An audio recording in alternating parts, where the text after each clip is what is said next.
اللہ رب العزت کا ارشاد ہے انہی لوگوں کے بارے میں جو اللہ کے عطا کردہ رشتوں کو جوڑ کے رکھتے ہیں، ان کی حفاظت کرتے ہیں، ان کی قدر دانی کرتے ہیں۔ تو جو لوگ رشتوں کو جوڑ کے رکھتے ہیں، ان کی قدر دانی کرتے ہیں اور ہمیشہ اس کا لحاظ رکھتے ہیں، اللہ پاک نے ان لوگوں کے بارے میں فرمایا اولئک لہم عقبی الدار جنات عدن یدخلونہا، کہ یہی وہ لوگ ہیں جو آخرت میں نیک انجام پانے والے ہیں، ان کی عاقبت سب سے بہترین ہے، اور یہ اتنے اللہ کے پسندیدہ لوگ ہیں کہ جنات عدن یدخلونہا، اللہ سبحانہ و تعالیٰ اس عمل کی برکت سے انہیں ایسی باغات میں جنتوں میں داخل فرمائے گا جن میں وہ ہمیشہ رہیں گے، ہمیشگی پائیں گے اللہ کے انعام میں۔ تو یہ انعام ہے اس شخص کا جو قرابت داروں کے ساتھ، رشتہ داروں کے ساتھ جوڑ کے رکھتا ہے۔ اور آپ کے سوال کے ضمن میں ایک آخری بات میں اور بھی عرض کرنا چاہوں گا کہ ہر شخص کی زین بھائی آج کوشش ہے، ہر شخص کی کوشش ہے کہ اللہ پاک میرے رزق میں برکت عطا کر دے، اللہ پاک میرے مال و دولت میں، رزق میں برکت عطا فرمائے، فراخی عطا فرما دے، اللہ میری عمر میں اضافہ فرما دے۔ ہر شخص کی کوشش ہے کہ اللہ میرے رزق میں برکت عطا کرے، عمر میں لمبی عمر عطا کرے۔ اسی طرح سے ہر شخص یہ چاہتا ہے کہ اللہ پاک مجھے مصائب و آلام سے نجات عطا فرمائے، تکلیفوں سے، مصیبتوں سے نجات عطا فرمائے۔ اور اس ضمن میں ہم لوگوں کو پھر کوشش کرتے ہوئے بھی دیکھتے ہیں، بعض اوقات ہم لوگ یہ دیکھتے ہیں کہ لوگ اپنے مال کو بڑھانے کے لیے، رزق حلال کمانے کے لیے دو ملازمتیں بھی کرتے ہیں، تین کاروبار بھی کرتے ہیں، رات دن لوگ کوشش کرتے ہیں تاکہ میرے رزق میں فراخی ہو۔ اسی طرح مصائب و آلام سے بچنے کے لیے، مصیبتوں سے بچنے کے لیے، عمر میں اضافے کے لیے بعض لوگ وظیفے پڑھتے ہیں، بعض لوگ جو ہیں کالے پیلے بابوں کے پیچھے بھاگتے ہیں، جادو ٹونے والے کے گرد گھومتے رہتے ہیں، سو جتن کرتے ہیں۔ سب کی کوشش یہی ہے کہ اللہ پاک ہمیں یہ 3 کرم نوازی ہمارے اوپر کر دے۔ حالانکہ اس کا جواب 1450 سال پہلے تقریباً میرے پاک نبی نے ارشاد فرما دیا۔ ان تینوں باتوں کا جواب دے دیا ہے۔ حضرت مولا علی شیر خدا رضی اللہ تعالیٰ حدیث پاک روایت فرماتے ہیں، مفہوم حدیث پاک، اللہ کے رسول صلی اللہ علیہ وسلم نے ارشاد فرمایا کہ جو شخص یہ چاہتا ہے کہ اللہ پاک اس کی عمر لمبی کر دے، جو شخص یہ چاہتا ہے کہ اللہ پاک اس کی عمر میں برکت دے دے، عمر لمبی ہو جائے، اس شخص کی رزق میں برکت ہو جائے، رزق فراخ ہو جائے، اور جو شخص یہ چاہتا ہے کہ اللہ اس سے دکھوں سے، تکلیفوں سے نجات عطا فرما دے، تو کیا کرے؟ اللہ کے رسول نے ارشاد فرمایا کہ اس کو چاہیے، اس شخص کو چاہیے کہ اللہ کا تقوی اختیار کرے، اللہ کا تقوی اختیار کرے، اور اپنے رشتہ داروں کے ساتھ حسن سلوک کیا کرے، رشتہ داروں کے ساتھ حسن سلوک کیا کرے۔ اگر وہ ایسا کرے گا تو حدیث رسول گواہ ہے کہ جو شخص رشتہ داروں کے ساتھ حسن سلوک کرے گا تو اللہ رب العزت اسے رزق میں بھی برکت عطا کرے گا، عمر میں بھی برکت عطا کرے گا، اور اسے ہر طرح کی مصیبت سے نجات عطا فرمائے گا۔ تو یہ ہمارے اوپر ہے کہ ہم اس پہ کتنا عمل کرتے ہیں۔ اللہ پاک ہمیں عمل کرنے کی سعادت نصیب فرمائے۔ اور ایک بات میں اس میں اور بھی عرض کرتا چلوں کہ جہاں بھی رشتہ داروں کے ساتھ حسن سلوک کی بات کی گئی ہے، اور جہاں بھی دیگر احباب کے ساتھ حسن سلوک کی ہم بات کرتے ہیں، وہاں اللہ کے ساتھ تقوی اختیار کرنے کی بات آئی ہے۔ کیونکہ تقوی اللہ کا حق ہے، صلہ رحمی مخلوق کا حق ہے۔ یاد رکھیں، کامل مومن وہی ہے جو اللہ کا حق بھی ادا کرے اور مخلوق کا حق بھی ادا کرے۔ اب ایک شخص ایسا ہے جو اللہ کا حق تو ادا کرتا ہے، خلق خدا کا حق ادا نہیں کرتا، تو وہ کامل مومن نہیں۔ اسی طرح جو صلہ رحمی کرتا ہے، خلق خدا کا حق تو ادا کرتا ہے، لیکن اللہ کے حقوق کی پرواہ نہیں کرتا، نہ نماز پڑھتا ہے، نہ روزہ رکھتا ہے، نہ زکوٰۃ دیتا ہے دیگر، تو وہ بھی کوئی کامل مومن نہیں ہے۔ اصل میں نجات پانے والا وہی مسلمان ہے جو حقوق العباد کا بھی تحفظ کرے، حقوق اللہ کا بھی لحاظ رکھے اور حقوق العباد کا بھی لحاظ رکھے۔ اللہ پاک ہمیں عمل کرنے کی توفیق عطا فرمائے۔ آمین آمین۔ مفتی صاحب، میرا اگلا سوال ہے کہ عام طور پر دیکھا گیا ہے کہ بعض رشتہ دار بہت زیادہ ظالم ہوتے ہیں، وہ دوسروں کو تکلیف پہنچاتے ہیں، اپنے رشتہ داروں کو، تو کیا ایسے لوگوں کے ساتھ صلہ رحمی کرنا، تو کیا یہ کس طرح ممکن ہے کہ ان کے ساتھ صلہ رحمی کی جائے؟ ماشاءاللہ زین بھائی، جتنے بھی ادیان ہیں دنیا میں، جتنے بھی دین ہیں، آپ یقین کریں سب سے پیارا دین، اللہ کا جو سب سے پیارا دین ہے وہ اسلام، سب سے پیارا مذہب ہے وہ اسلام ہے۔ آپ یقین جانیں پوری تاریخ انسانیت میں اتنا پیارا دین نہیں ہے، اتنا مذہب، کوئی پیارا مذہب اللہ کا نہیں، سب سے پیارا مذہب اسلام ہے۔ اب اسی بات کو آپ دیکھ لیں، اسی بات کو آپ سوال کو دیکھ لیں، اسی چیز پہ غور کر لیں کہ دین اسلام میں کتنے آسان انداز میں، کتنے عظیم انداز میں اپنے ماننے والوں کی تربیت فرمائیے کہ رشتہ دار اگر ظالم بھی ہوں، بے انصاف بھی ہوں، تب بھی آپ کو صلہ رحمی کرنے کا، حسن سلوک کرنے کا حکم ہے۔ حضرت ابو ہریرہ کی روایت اور روایت ہے رضی اللہ تعالیٰ عنہ، نبی علیہ السلام نے ارشاد فرمایا کہ جس مسلمان کے اندر 3 خصلتیں ہوں، جس مسلمان کے اندر 3 خصلتیں ہوں گی تو اللہ رب العزت اس پر 2 کرم نوازیاں کرے گا۔ مفہوم حدیث پاک ہے، تاجدار کائنات نے فرمایا 2 کرم نوازیاں۔ ایک تو یہ ہے کہ قیامت کے دن اس کا حساب و کتاب نرمی سے لے گا، نرمی برتے گا اللہ پاک جب اس کا نام اعمال اللہ کی بارگاہ میں پیش ہوگا۔ اور دوسرا یہ ہے کہ اللہ سبحانہ و تعالیٰ اسے داخل جنت فرمائے گا، داخل جنت بھی فرمائے گا۔ کون سی 3 خصلتیں؟ حضور نے فرمایا 3 خصلتیں یہ ہیں کہ جو رشتہ دار تجھے محروم کرے تو اسے عطا کیا کر، جو رشتہ دار تجھ سے تعلق توڑے تو اسے جوڑنے کی کوشش کیا کر، جو رشتہ دار تیرے ساتھ ظلم کرے تو ان کے ساتھ انصاف کیا کر، صلہ رحمی کیا کر، حسن سلوک کیا کر، اور اگر تو ایسا کرے گا تو اللہ پاک تجھے داخل جنت فرمائے گا۔ اب اسی حدیث پاک پہ آپ غور کر لیں کہ رشتہ دار اگر محروم بھی کرے، ہمارے ساتھ بے انصافی بھی کرے، انصاف سے کام نہ لے، یا کوئی جو اس کا اپنا ذہن ہے، اپنے ذہن کے مطابق ہمیں محروم کرنے کی کوشش کرے، ہماری پرواہ نہ کرے، تب بھی ہمیں حسن سلوک کرنے کی، اس کے ساتھ اللہ کے رسول نے، دین نے ہمیں اس کے ساتھ حسن سلوک کا حکم دیا ہے۔ یعنی مطلب یہ ہے کہ وہ چاہے ہماری پرواہ کرے نہ کرے، ہمیں ان کی پرواہ کرنی چاہیے۔ وہ ہمارے ساتھ انصاف کرے نہ کریں، ہمیں ان کے ساتھ انصاف کرنا چاہیے۔ وہ ہمیں اپنی خوشی میں بلائیں یا نہ بلائیں، ہمیں اپنی خوشیوں میں انہیں شریک کرنا چاہیے۔ وہ ہمارے مشکل حالات میں، مصیبت میں، پریشانی میں کام آئیں یا نہ آئیں، ہمیں ان کے ساتھ مشکل حالات میں ان کا ساتھ دینا چاہیے۔ ہمیں ان کے میت میں، ان کے غمزدہ حالات میں، ان کی پریشانیوں میں، ان کے معاملات میں شرکت کرنی چاہیے، ان کے غمزدہ حالات، تکلیفوں میں ان کا ساتھ دینا چاہیے۔ اسی طرح سے ہم جب بیمار ہو جائیں، وہ ہماری عیادت کریں یا نہ کریں، دین اسلام کہتا ہے کہ جب وہ بیمار ہوں تو تمہیں ان کی عیادت کرنی چاہیے، تمہیں ان کی عیادت کرنی چاہیے۔ جب مثال کے طور پر وہ ہمیں کوئی تحائف بھیجیں نہ بھیجیں، ہمیں ان کے کو تحائف وغیرہ بھیجتے رہنا، یہ رشتہ داری کا مطلب تقاضا ہے کہ ہمیں ان کے ساتھ حسن سلوک کرنا ہے۔ وہ ہمیں سلام کریں نہ کریں، ہمیں ان کو سلام کرنا چاہیے۔ وہ عید ملنے کے لیے آئیں یا نہ آئیں، ہمیں ان کو عید ملنے کے لیے جانا چاہیے۔ وہ ہمارے بچوں کی پرواہ کریں نہ کریں، ہمیں ان کے بچوں کو اپنے بچوں جیسا سمجھنا چاہیے۔ یہ ہمیں دین سکھا رہا ہے۔ اچھا، فطری تقاضا یہ ہے ذہن بھائی کہ ایک بات ذہن میں آتی ہے کہ جب یار وہ ہماری پرواہ نہیں کرتے، وہ ہمیں سلام ہی نہیں کرتے، وہ کبھی عید ملنے نہیں آئے، کبھی انہوں نے ہمیں خوشی میں نہیں بلایا، کبھی ہماری مصیبت میں کام نہیں آئے، کبھی ہماری تعزیت کے لیے نہیں آئے، بیمار پرسی، ہم کیوں ایسا کریں؟ تو وہ دیکھیں، جو انسان جو کاشت کرتا ہے وہی اس کے لیے پھل ہوتا ہے، وہی اس کے رزلٹ ہوتا ہے۔ وہ جو عمل کر رہے ہیں ان کی جزا انہی کے لیے، ہم جو عمل کریں گے اس کی جزا ہمارے لیے۔ لیکن اللہ کے رسول ہمیں یہ سکھایا ہے کہ آپ نے ان کو نہیں دیکھنا، آپ نے اللہ رسول کے حکام کو دیکھنا ہے، آپ نے اللہ رسول کے حکام کو دیکھنا ہے۔ آپ اگر اچھائی کریں گے، وہ برائی کریں گے، وہ بھگتیں گے۔ آپ اچھائی کریں گے تو اللہ پاک آپ کو سرخروئی عطا فرمائے گا۔ اس سے بڑی اور ایک انسان کی کامیابی کیا ہو سکتی ہے؟ اس میں ایک بات اور بھی میں ایڈ کرنا چاہوں گا، یہ بھی ضروری نہیں کہ حسن سلوک تو ہم نے کرنا ہے، اچھائی کرنی ہے، لیکن یہ بھی لازم نہیں آتا کہ وہ چاہے جو ظلم کرتے رہیں، ناانصافی کرتے رہیں، ہم صرف سہتے رہیں۔ نہیں، سہنے کا بھی اسلام حکم نہیں دیتا، دفاع کرنے کا بھی حکم دیتا ہے۔ وہ آپ کو لوٹنے کے لیے آ جائیں، تباہ کرنے کے لیے آ جائیں، آپ کو تھپڑے مار رہے ہوں، سب اسلام ایسے نہیں کہتے پھر آپ برداشت ہی کرتے، نہیں، دفاع کرنے کا بھی اسلام حکم دیتا ہے۔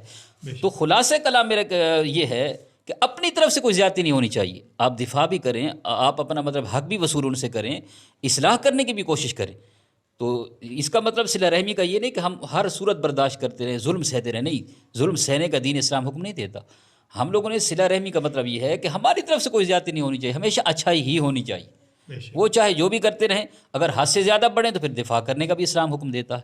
لیکن ایک چیز میں آپ سے یہ پوچھوں گا مفتی صاحب کہ ایسا بھی تو ہوتا ہے کہ جیسے اگر کوئی فرد برا کر رہا ہے اور آپ کا عمل اس کے لیے، اس کے جواب میں اچھا عمل ہوتا رہتا ہے تو ایک وقت ایسا آتا ہے کہ وہ فرد جو ہے اس کی رائے آپ کے بارے میں وہ تبدیل ہو جاتی ہے۔ جی ماشاءاللہ، یہ تو نبی السلام کی سیرت سے، آپ کی حیات طیبہ سے، صحابہ کرام کی زندگی سے ہم نے سیکھا ہے کہ چاہے کوئی کتنا بھی ظالم ہو، چاہے کتنا بھی ظالم ہو، اگر آپ اس کے ساتھ حسن سلوک کرتے رہیں گے۔ جیسے وہ خاتون کچرا پھینکتی تھی نبی کریم صلی اللہ علیہ اس وسلم پر، روایت میں تو اختلاف ہے علماء کا، اس روایت میں اختلاف ہے، لیکن دیگر بہت سارے ایسے واقعات ہیں، حضرت عمر فاروق کی آپ حیات کو دیکھیں، ابو سفیان کے معاملے کو دیکھ لیں، اور دیگر مطلب ہے کہ بہت سارے صحابہ کرام تھے جو پہلے نبی علیہ السلام کو اپنا دشمن سمجھتے تھے، لیکن آپ کو حسن اخلاق دیکھ کر وہ بعد میں مطلب یہ کہ اسلام لیا۔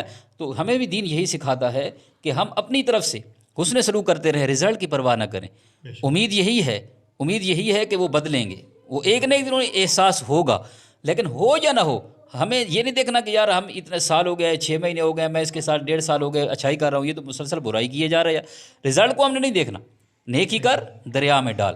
ہم نے اللہ کی رضا کو دیکھنا ہے. صحیح بات. لیکن یہ آپ کی بات بالکل 100% صحیح ہے کہ ایسا ہوتا ہے، کیونکہ دیکھیں نا، برائی کی بھی تاثیر ہوتی ہے، اچھائی کی بھی تاثیر ہوتی ہے. اگر برائی تاثیر رکھتی ہے تو کیا اچھائی نہیں رکھتی؟ اچھائی کی تاثیر اس سے زیادہ ہوتی ہے. اگر ہم اچھائی کریں گے، نیک سلوک کریں گے تو اللہ پاک اس میں برکت ڈال دے گا. اگر ہم اللہ کی رضا کے لیے کر رہے ہیں تو آپ دیکھیں گے پتھر پگھل سکتے ہیں، پتھر سے پانی نکل سکتا ہے، تو انسان کیوں نہیں بدل سکتا؟ اللہ پاک عمل کی توفیق دے. مفتی صاحب، عموماً ہم نے یہ سنا ہے اسلامی حوالے سے کہ صدقات اور زکوٰۃ اور خیرات جو ہوتی ہے وہ جو ہے ہمیں اپنے رشتہ داروں کو اس میں جو ہے نا یاد رکھنا چاہیے. تو اس کی شرعی لحاظ سے آپ جو ہے اس حوالے سے کیا ارشاد فرمائیں گے؟ حدیث پاک آپ کی خدمت میں پیش کروں گا اس حوالے سے. حضرت ام کلثوم رضی اللہ تعالی عنہا حدیث پاک روایت فرماتی ہیں کہ اللہ کے رسول صلی اللہ تعالیٰ علیہ وسلم نے ارشاد فرمایا، افضل الصدقات ذی الرحم الکاشح، او کما قال علیہ الصلوۃ والسلام، کہ نبی علیہ الصلوۃ والسلام نے ارشاد فرمایا کہ سب سے بہترین صدقہ وہ ہے، سب سے بہترین صدقہ وہ ہے جو دشمن رشتہ داروں پر کیا جائے. تو اس سے آپ اندازہ کریں کہ دوست رشتہ داروں پر صدقہ کرنے کا کتنا اجر ہے. حضور نے فرمایا بہترین صدقہ وہ ہے کہ جو دشمن رشتہ داروں پر کیا جائے. وہی آپ والی بات آ گئی کہ اگر ہم ان کے ساتھ اچھائی کریں گے، حسن سلوک کریں گے تو یقیناً ان کا دل بدلے گا. حضور نے یہ حکم کیوں ارشاد فرمایا؟ ان کی حالت کو بدلنے کے لیے، ان کی کیفیات کو بدلنے کے لیے، کہ جب آپ دشمن کے ساتھ حسن سلوک کریں گے، اس پر صدقہ کریں گے، ان پر خرچ کریں گے تو ان کا دل بدلے گا. تو سب سے بہترین صدقہ ہے. اور بہترین کیوں کہا گیا؟ اس میں 2 طرح کے اجر ہیں. اگر آپ قرابت داروں کو زکوٰۃ دیتے ہیں، صدقہ دیتے ہیں، یا ویسے خرچ کرتے ہیں، تحفے تحائف دیتے ہیں، تو اس میں 2 طرح کا اجر و ثواب ہے. ایک تو صدقے اور زکوٰۃ کا بھی آپ کو ثواب ملے گا، دوسرا صلہ رحمی کا بھی آپ کو اجر و ثواب ملے گا. اور اسی طرح سے امام ذہبی رحمۃ اللہ تعالیٰ علیہ ایک روایت اور نقل فرماتے ہیں، اور اگر انسان اس کو سمجھے تو بہت کچھ ہے اس کے اندر، کہ نبی علیہ الصلوۃ والسلام نے ارشاد فرمایا کہ اگر کوئی امیر شخص جس کو اللہ نے صاحب ثروت بنایا ہے، کوئی امیر شخص اپنے غریب رشتہ داروں کو، کمزور کو چھوڑ کر دوسری جگہ جا کے صدقہ دیتا ہے، کہیں اور جا کے خرچ کرتا ہے، کہیں اور زکوٰۃ دیتا ہے، اللہ پاک اس کا صدقہ قبول نہیں کرتا اس شخص کا. اس کے پڑوس میں، اڑوس پڑوس میں اس کے رشتہ دار، اس کی بہن، اس کا ماموں، اس کا چچا انتہائی غریب ہیں، بے حالی کی زندگی بسر کر رہے ہیں، انتہائی غریب ہیں اور حقدار ہیں آپ کے صدقات کے، زکوٰۃ کے، اور آپ ان کو چھوڑ کر کہیں اور دور جا کے دیتے ہیں تو اللہ پاک قبول نہیں کرے گا. اور یہاں تک بھی ہے کہ اللہ پاک نظر رحمت نہیں فرمائے گا ایسے شخص پر. قیامت کے دن اللہ پاک ایسے شخص پر نظر رحمت نہیں فرمائے گا. اس طرح سے اگر ہم قرآن کو پڑھتے ہیں تو قرآن بھی ہمیں حکم دیتا ہے قرابت داری کے حوالے سے، ان پر خرچ کرنے کے حوالے سے. قرآن میں اللہ پاک فرماتا ہے قُلْ مَا أَنفَقْتُم مِّن خَيْرٍ فَلِلْوَالِدَيْنِ وَالْأَقْرَبِينَ وَالْيَتَامَىٰ وَالْمَسَاكِينِ. اے میرے حبیب صلی اللہ علیہ وسلم نے سے فرما دیجیے کہ تمہارے خرچ کرنے کے حوالے سے سب سے زیادہ جو تمہارے حقدار ہیں وہ تمہارے والدین ہیں. سب سے زیادہ والدین ہیں. قرابت داری کے حوالے سے والدین کا اول درجہ ہے، ان پر خرچ کریں. اس کے بعد دیگر رشتہ دار ہیں، پھر یتیم ہیں، مساکین وغیرہ ہیں، درجہ بدرجہ جو بھی ہیں. لیکن قرابت داری کا سب سے بڑا حق جو ہے وہ والدین کا ہے. اس کے بعد دیگر عزیز ہیں، والدین کے بعد اولاد ہے، اہلیہ ہے، ماں باپ ہیں، دادا دادی ہیں، نانا نانی ہیں، پھوپھی جان ہیں، خالہ جان ہیں، ماموں ہیں، چچا ہیں وغیرہ، ماموں زاد ہیں، چچا زاد ہیں. پھر اسی طریقے سے تدریجاً جو ہے ہم نے رشتوں کو دیکھنا ہوگا. تو یہ ہمارے حسن سلوک کے اور خرچ کرنے کے بہت زیادہ حقدار ہیں. تو ہم ان کے اوپر خرچ کرنا چاہیے، ان کی دعوت کرنی چاہیے، ان کو تحفے تحائف بھیجنی چاہیے. بیمار ہوں تو ان کی مطلب یہ کہ وہ علاج وغیرہ کرانا چاہیے. تو اس میں بڑی سعادت ہے. اب اس میں ایک چیز میں اور بھی فقہ کے حوالے سے ایک بات عرض کرتا چلوں کہ آپ کے اوپر اللہ نے زکوٰۃ رکھی ہے، آپ صاحب ثروت ہیں، صاحب نصاب ہیں. تو زکوٰۃ میں بھی آپ کو قرابت داروں کو دیکھنا ہوگا. زکوٰۃ میں اس فطرے کے اندر صدقہ واجبہ میں بھی اور صدقہ نافلہ کے اندر بھی سب سے پہلے اپنے عزیز و اقربا کو دیکھنا ہوگا، رشتہ داروں کو دیکھنا ہوگا. ان کو آپ دیں گے تو آپ کو ڈبل ثواب ملے گا، جس طرح میں نے پہلے عرض کیا. قرابت داری کا بھی اجر ملے گا اور آپ کو اللہ کی راہ میں خرچ کرنے کا بھی اجر ملے گا. لیکن ایک بات ضرور عرض کرتا چلوں کہ خرچ کرنے کا حکم ضرور ہے، لیکن کچھ رشتہ دار ایسے ہیں کہ جن کو آپ صدقہ واجبہ نہیں دے سکتے، اس کے علاوہ آپ خرچ کریں گے تو بڑا اجر و ثواب ہے.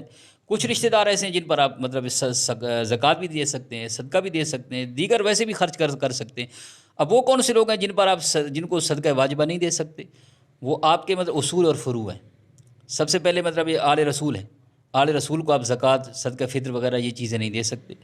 اپنے والدین کو نہیں دے سکتے، دادا دادی نانا نانی کو نہیں دے سکتے، اپنی اولاد کو نہیں دے سکتے، ہو گئی نواسا نواسی ہو گئی، پوتا پوتی، ان کو نہیں دے سکتے۔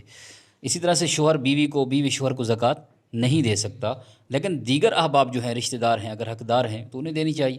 بہن اگر غریب ہے، مستحق ہے، اس کو دینی چاہیے، بھائی کو دینی چاہیے، ماموں چچا وغیرہ، خالہ اور عزیز و اقربا دیگر جو ہیں، تو اگر حقدار ہے تو ان کو دینی چاہیے، اس میں ڈبل ثواب ہے۔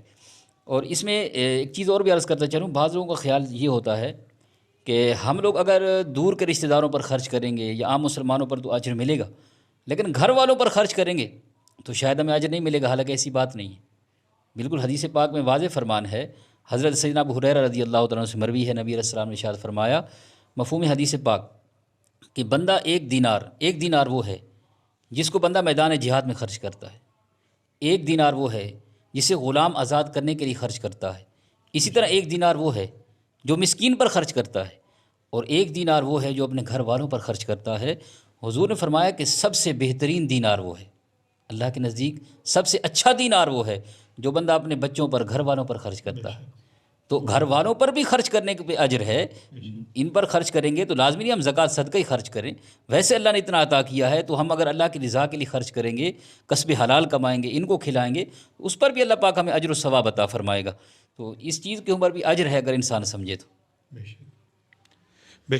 مفتی صاحب یہ ارشاد فرما دیں کہ اگر کوئی شخص قطع رحمی کرتا ہے، یعنی رشتہ داروں سے قطع تعلق کرتا ہے، تو اسلام اس کے حوالے سے کیا کہتا ہے، اور کیا قطع تعلق کی کوئی جائز صورت بھی ہے؟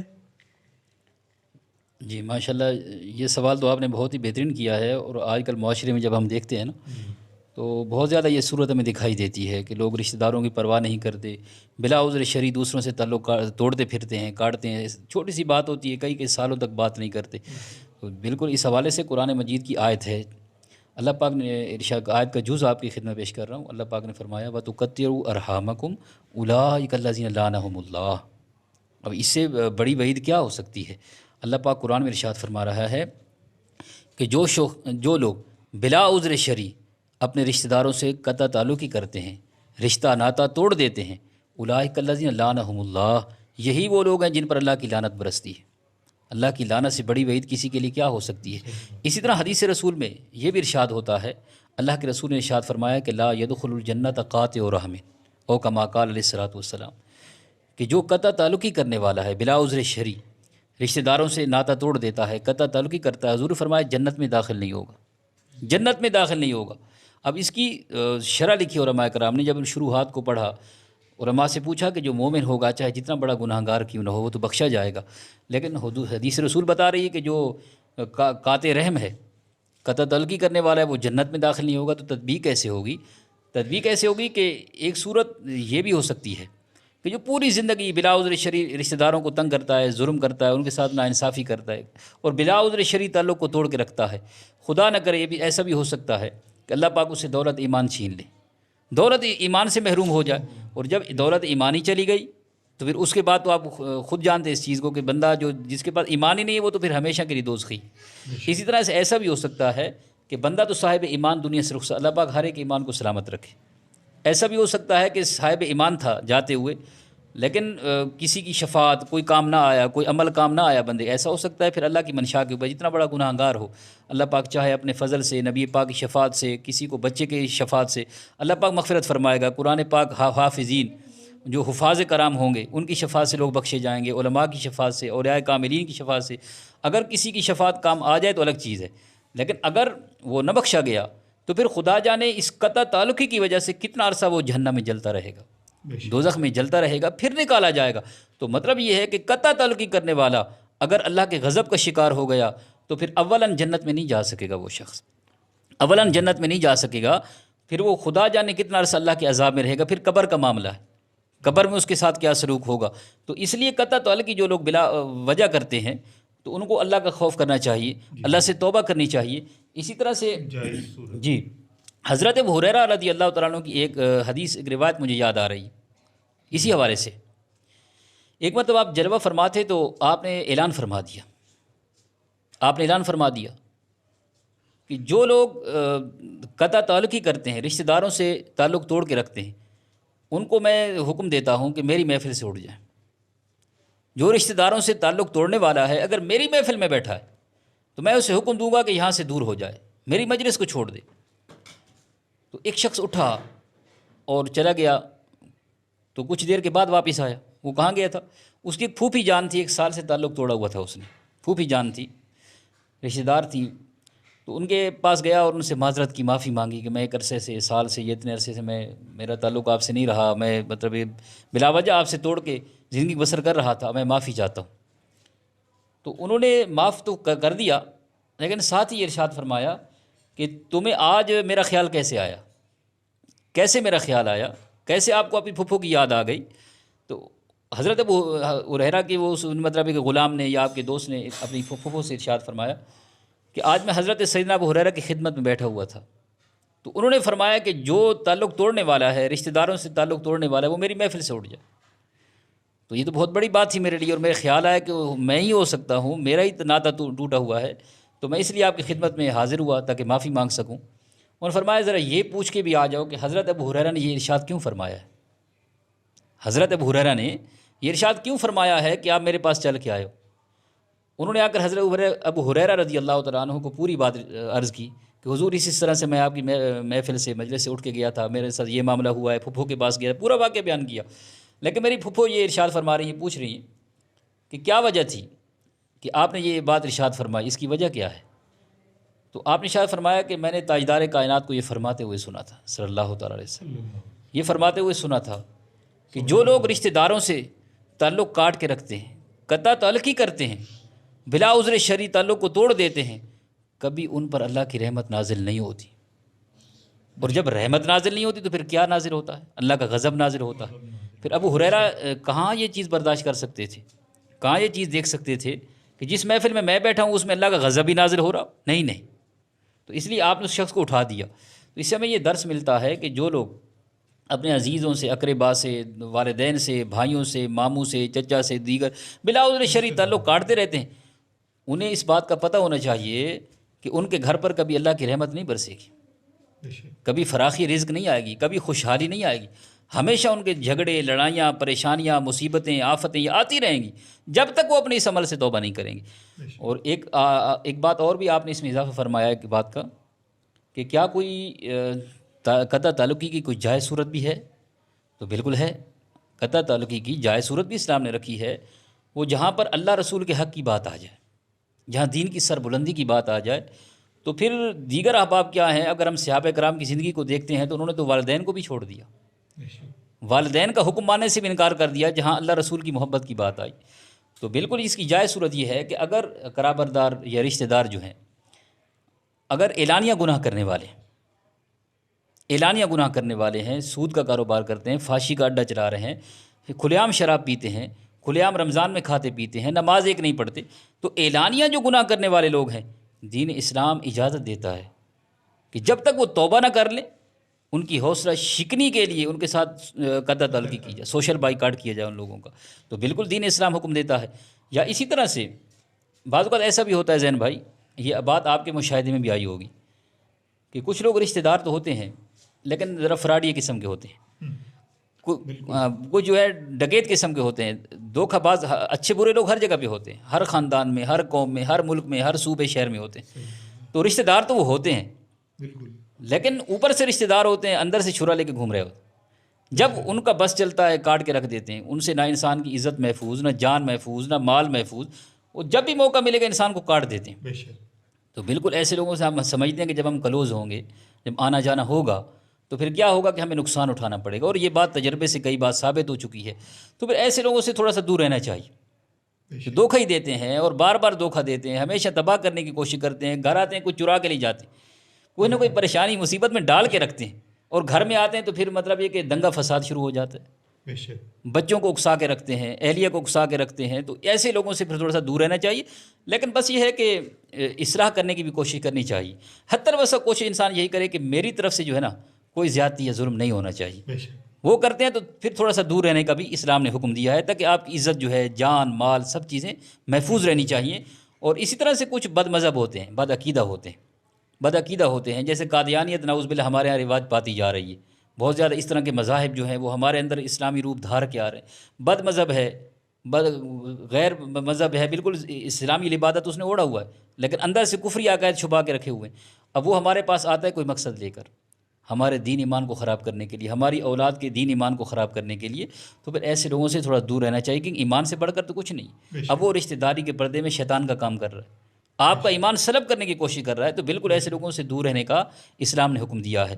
لیکن اس کے علاوہ یہ ہے کہ جو جس طرح میں نے پہلے عرض کیا کہ اگر کوئی رشتہ دار ہے، آپ کے قرابت دار ہیں، دوست احباب ہیں، اگر وہ لائن سے تھوڑے ہٹے ہوئے ہیں، اللہ رسول کی نافرمانی پہ اڑے ہوئے ہیں، یا کوئی بھی ایسا گناہ کر رہے ہیں، تو دور تو آپ نے رہنا ہے. لیکن پھر صدقہ یہ ہے، افضل یہ ہے کہ آپ ان کی اصلاح کرنے کی بھی کوشش کریں. اپنا دفاع تو آپ نے کرنا ہے. اصلاح کرنے کا اگر آپ سمجھتے ہیں کہ کر سکتے ہیں، نہیں کر سکتے تو رہنے دیں، لیکن آپ سمجھتے ہیں کوئی ایسی جائز صورت ہے کہ میں ان کو راہ راست پہ لا سکتا ہوں، تو پھر آپ ان کی اصلاح کرنے کی بھی کوشش کریں. کیسے؟ حضور نے فرمایا کہ اپنے بھائی کی مدد کیا کرو، چاہے ظالم ہو یا مظلوم. صحابہ نے عرض کی یا رسول اللہ صلی اللہ علیہ وسلم، مظلوم کی مدد تو سمجھ میں آتی ہے، مظلوم ہے اس کے مطلب جو مصیبت ہے، تکلیف ہے، اسے دور کی جائے، اس سے شر کو ہٹایا جائے، تو یہ تو سمجھ میں آتا ہے. مظلوم کی مدد سمجھ، ظالم کی مدد کیسے کی جائے، ظالم بھائی کی مدد کیسے کریں؟ حضور نے فرمایا ظالم کی مدد یہ ہے کہ اس کے ہاتھ کو اللہ کی نافرمانی سے روک دو، اس کے ہاتھ کو اللہ کی نافرمانی سے روک دیا جائے، یہ ظالم کی مدد ہے. تو اگر کوئی ایسے ہیں جو اللہ رسول کی نافرمانی پر اڑے ہوئے ہیں، تو ہمیں ہمارا دین، ہمارا مذہب ہم یہی سکھاتا ہے، اور رشتہ داری کا پھر یہ تقاضا بھی یہی ہے کہ ہم چلو تھوڑا سا ان سے دور تو رہتے ہیں، ان کی خرابیوں کی وجہ سے یا دینی معاملات کی وجہ سے ہم تھوڑا دور ضرور رہتے ہیں، لیکن پھر بھی ہم اس رشتہ داری کی وجہ سے ان کو اصلاح کرنے کی کوشش کرتے ہیں، ان کو راہ راست پہ لانے کی کوشش کرتے ہیں. تو اللہ پاک ہم اس پر بھی اجر عطا فرمائے. دعا ہے کہ اللہ رب العزت ہمیں رشتہ داروں کے ساتھ جوڑنے کی توفیق عطا فرمائے، اور اللہ پاک ہمیں قرآن و سنت کے مطابق زندگی بسر کرنے کی سعادت نصیب فرمائے. آمین ثم آمین. ناظرین، آپ نے مفتی محمد شیر عثمانی صاحب کی گفتگو سنی. بڑی سیر حاصل گفتگو کی ہے انہوں نے، صلہ رحمی کے حوالے سے، رشتہ داروں سے، قطع تعلق کے حوالے سے. مجھے امید ہے کہ آپ ان باتوں پر عمل کریں گے، چونکہ نبی کریم صلی اللہ علیہ وآلہ وسلم کے احکامات ہیں، اور ہمارے قرآن کے احکامات ہیں، اور اللہ کے احکامات ہیں. ان پر ہم عمل کر کے ہی دنیا و آخرت میں کامیابی حاصل کر سکتے ہیں. اس کے ساتھ ہی اجازت دیجیے اپنے میزبان زین صدیقی کو. ہمیشہ کی طرح آپ سے یہی درخواست کروں گا کہ رنگ نو چینل کو سبسکرائب کیجئے، ویڈیو کو شیئر کیجئے، ویڈیو کو لائک کیجئے، اور بیل آئیکن پر کلک کرنا نہ بھولیے تاکہ آپ کو ہماری تازہ ترین ویڈیوز ملتی رہیں. اپنا اور اپنے اطراف کے لوگوں کا خیال رکھیے گا. اجازت دیجیے. اللہ حافظ.